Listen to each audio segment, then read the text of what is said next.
Tollywood star heroine Sai Pallavi గురించి ప్రత్యేక పరిచయం అవసరం లేదు.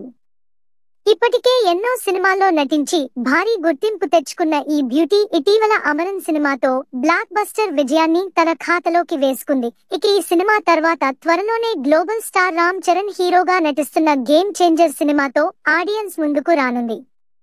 అలాగే బాలీవుడ్ లో కూడా రామాయణ సినిమా చేస్తుంది.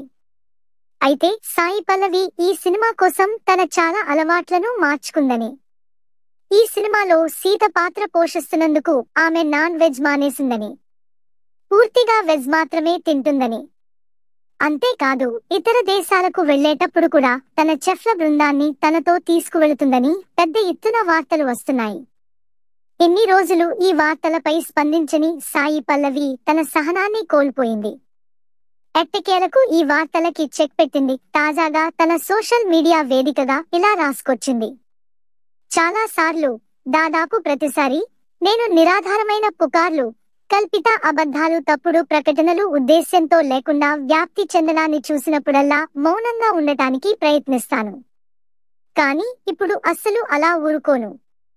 ఏదైనా పేరున్న మీడియా లేదా పేజీ నాపై తప్పుడు పుకార్లు రాసినా, చెప్పినా మౌనంగా ఉండబోనని, ఒకవేళ అలా జరిగితే ఖచ్చితంగా చట్టపరంగా ఎదుర్కొంటానని సాయి పల్లవి స్ట్రాంగ్ వార్నింగ్ ఇచ్చింది. దీంతో సాయి పల్లవి చేసిన ఈ పోస్ట్ నెట్టింట వైరల్ అవుతున్నాయి.